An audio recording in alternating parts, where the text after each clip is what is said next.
Ayon sa Philippines National Renewable Energy Program 2020 to 2040, nilalayon ng Philippine government na dagdagan ng renewables sa bansa sa 35% power generation sa 2030 at 50% sa 2040. Simula ngayong taon, makikita ang ilang mga pagbabago sa energy sector tulad ng polisiya sa ownership at pagpapakilala ng mga makabagong teknolohiya sa bansa. Inaasahan na magbubunga ng positibong epekto sa economic recovery ng Pilipinas ang makakamit na progreso sa sektor ng enerhiya. When you talk about economic recovery, of course you need energy. And the Department of Energy is poised to allow a lot of new players in the generation area, specifically for renewable energy.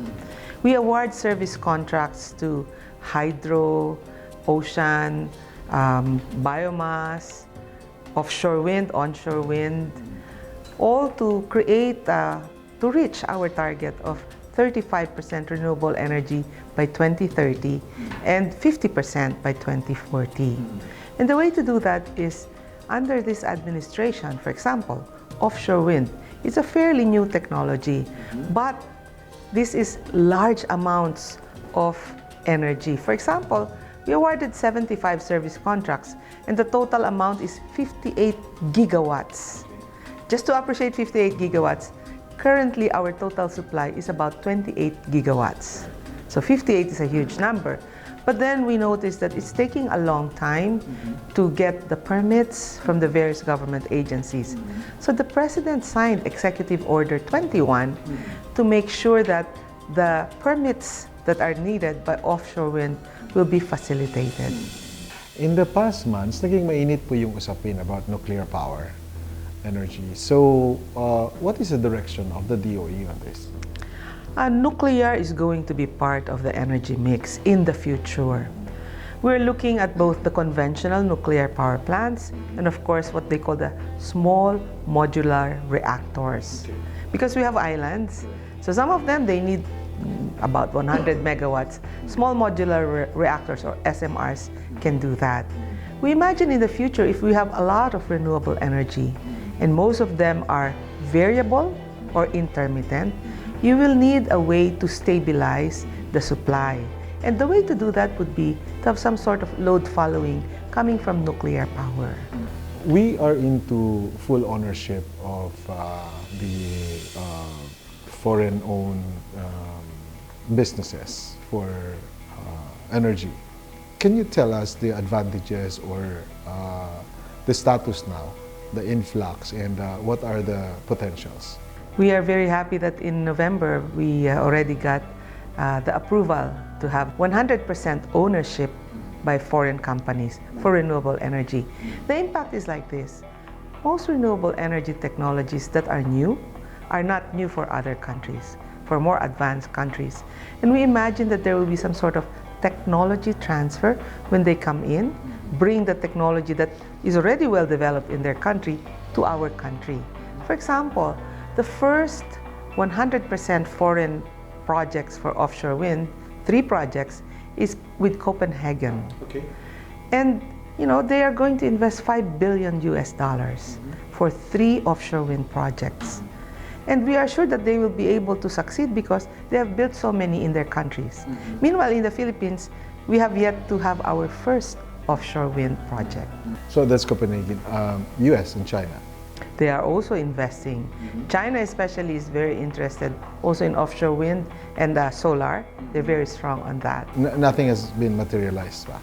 Well, most of our panels, solar panels, are coming from China. So they have partnership with a lot of Filipino companies. Ma'am, President Marcos talked about the battery storage system. Do you think this would be sustainable? When people talk about batteries, they imagine that, like our batteries at home, you use it for like a week and then you throw.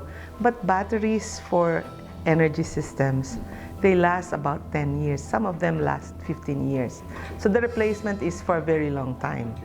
So we need battery energy storage systems and other types of energy storage systems, specifically because we have renewable energy.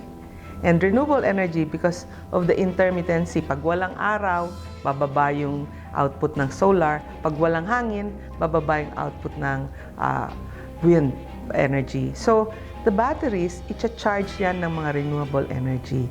So, paglabas noong power output mo, constant na siya kasi battery na eh. Hindi ko natin kasi masyadong maramdaman for ordinary Filipinos yung kahalagahan ng Department of Energy and vis-a-vis dito sa economic recovery. Pakibigay nga sa amin ng example why these programs of the year are very important in economic recovery. According to a study, the cost of no energy is about 200 to 300 pesos per kilowatt hour. Magkano ba ang kuryente ngayon natin? It ranges from about 15 pesos to 19 pesos per kilowatt hour. Alin ang mas mura? Yung may kuryente o yung wala? Siyempre yung may kuryente. Pag may kuryente ka, there are many economic activities na pwede mong gawin. So for example, dati yung mangingisda, they have to sell all the fish that same day. Pero kung meron kang kuryente, meron kang refrigerator, pwede mong i-freeze. So pwedeng lumawak yung economic activities mo. Yan ang nagagawa ng pagkakaroon ng kuryente. But we're talking also about energy in general kasi energy kasama yung transportation, kasi yung gasolina at saka diesel na ginagamit, energy din yan. So imagine mo kung walang Department of Energy, paano na tayo mag-import ng oil? Paano tayo mag-transport from our house to our offices? So for economic recovery, kailangan palakasin mo talaga yung pag-improve ng price ng energy, ng electricity, at siguraduhin na meron tayong supply para dun sa demand. Kasi dahil tagal nating nalugmok sa COVID, So ngayon nagre-recover tayo, kailangan natin ng mas madaming power or energy para paandarin yung mga mag-recover tayo, kumbaga. Isyu One-on-One.